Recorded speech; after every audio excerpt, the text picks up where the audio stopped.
तर सावित्रीने आपल्या पतीचे प्राण परत मिळवण्याकरिता यमराजाला भक्तीने संतुष्ट केले व आपल्या पतीचे प्राण परत मिळवले. ज्या वृक्षाखाली तो पुन्हा जिवंत झाला ते झाड म्हणजे वडाचे होते. त्यावेळी सावित्रीने वडाच्या झाडाची जी असते ती मनोभावे पूजा केली आणि या प्रसंगाची आठवण म्हणून आजही स्त्रिया, सौभाग्यवती स्त्रिया ज्या असतात त्या वडाच्या झाडाची पूजा करत असतात. हिंदू पंचांगानुसार ज्येष्ठ महिन्याच्या पौर्णिमेला आपण वटपौर्णिमा हा सण साजरी करत असतो किंवा जी तिथी येत असते ज्येष्ठ महिन्याच्या पौर्णिमेची त्याला आपण वट सावित्री व्रत जो असतो तो करत असतो. आणि हा व्रत येणार आहे आपला बघा 10 जून या दिवशी. 10 जूनला पौर्णिमा जी आहे ती तिथी चालू होणार आहे तर 11 तारखेला समाप्त होणार आहे. तर पौर्णिमा ही 11 वाजून 36 मिनिटांनी चालू होणार आहे 10 तारखेला सकाळी. तर पौर्णिमा समाप्ती ही 11 तारखेला दुपारी 1 वाजून 14 मिनिटांपर्यंत पौर्णिमा आहे. नमस्कार सगळ्यांना, श्री स्वामी समर्थ.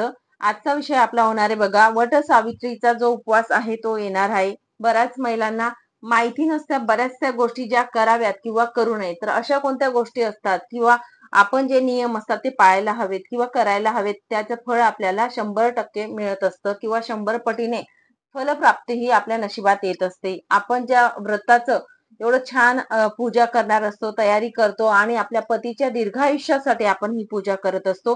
त्यासाठी आपण काही गोष्टी ह्या नियम पाळूनच करायला हव्यात.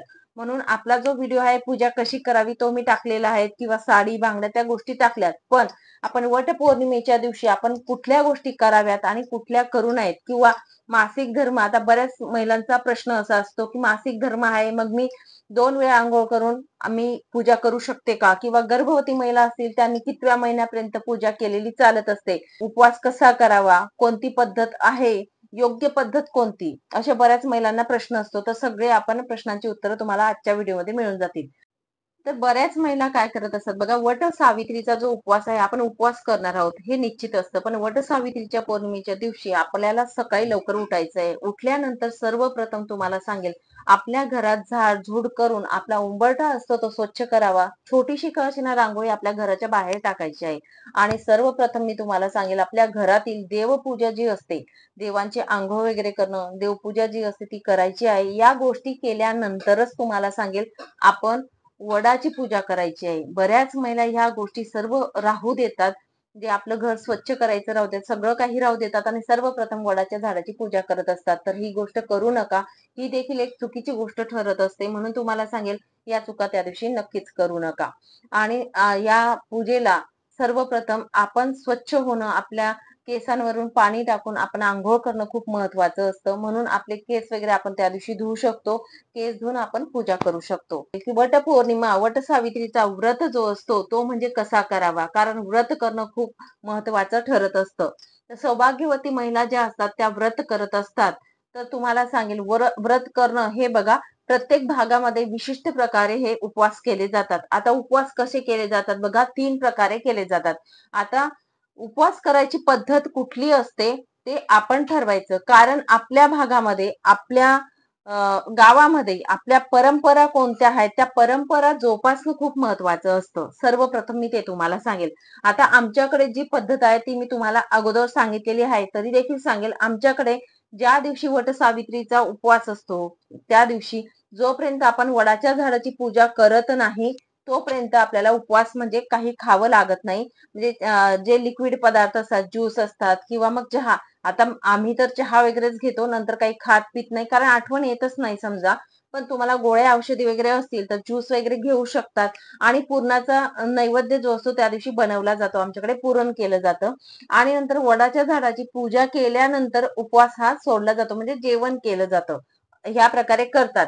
पण त्या दिवशी पौर्णिमा देखील राहणार आहे. तर मग बऱ्याच महिलांचा असा प्रश्न असेल की ताई मग दुपारी कसा उपवास सोडायचा.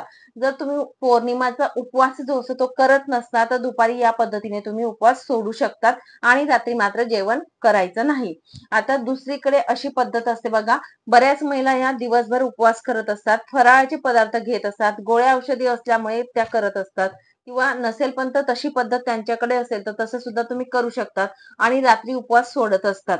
त्या पद्धतीने तुम्ही करू शकतात. आणि तिसरी पद्धत म्हणजे अशी की एकादशी व्रत जसा केला जातो म्हणजे 24 तासांचा, त्या पद्धतीने सुद्धा तुम्ही करू शकतात. म्हणजे दिवसभर सकाळ किंवा संध्याकाळ फलाहार घ्या किंवा फराळाचं तुम्ही खाऊ शकतात, साबुदाणा किंवा भगर तुमच्याकडे जी पद्धत असेल ती. आणि नंतर दुसऱ्या दिवशी एकादशी ज्या प्रकारे आपण सोडत असतो त्या प्रकारे आपण नैवेद्य दाखवायचा आणि नंतर मग जेवण करायचं. हा, तर उपवास कधी मात्र करावा? उपवास हा तुम्हाला 10 तारखेलाच करायचा आहे. कारण त्या दिवशी वटपौर्णिमेचा, वटसावित्रीची पूजा देखील त्या दिवशी करायची आहे आणि उपवास देखील आपल्याला 10 तारखेलाच करायचा आहे, 11 तारखेला करायचा नाही.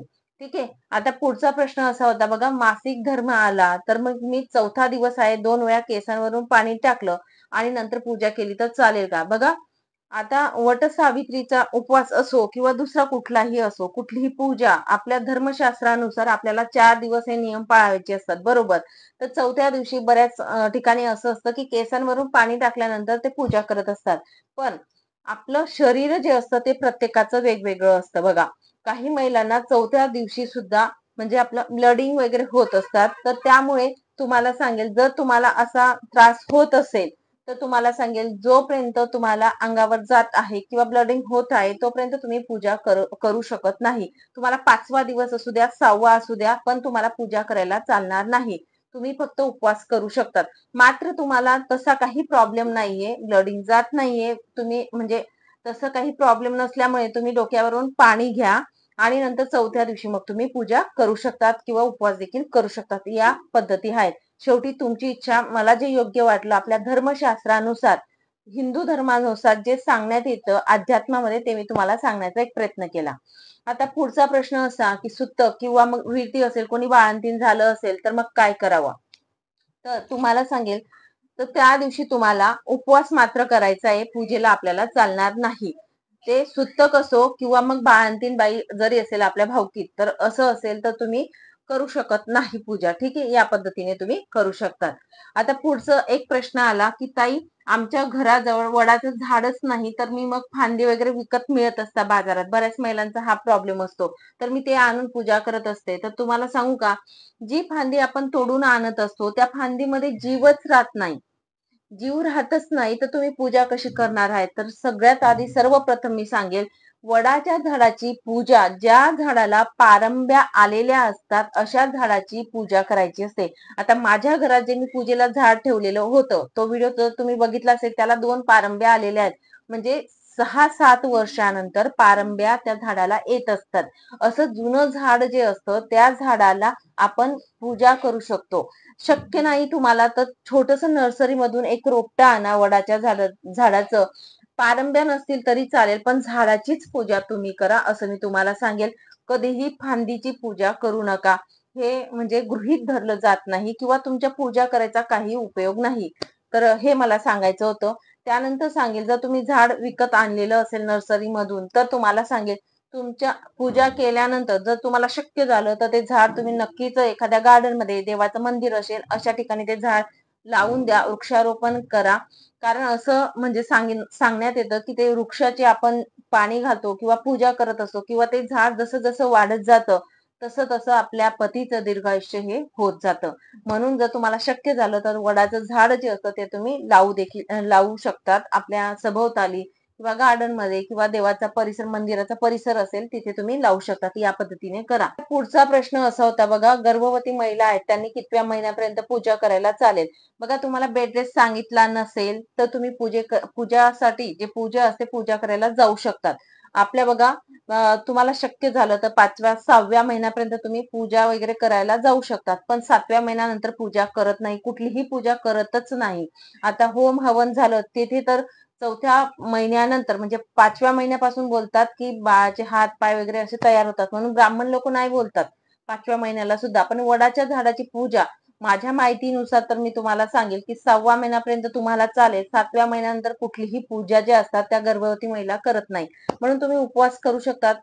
तिथे जावं आणि आपलं छोटी मोठी पूजा करून, नमस्कार करून आपण यायचंय, तिथे प्रार्थना करावी, या गोष्टी तुम्ही करू शकतात.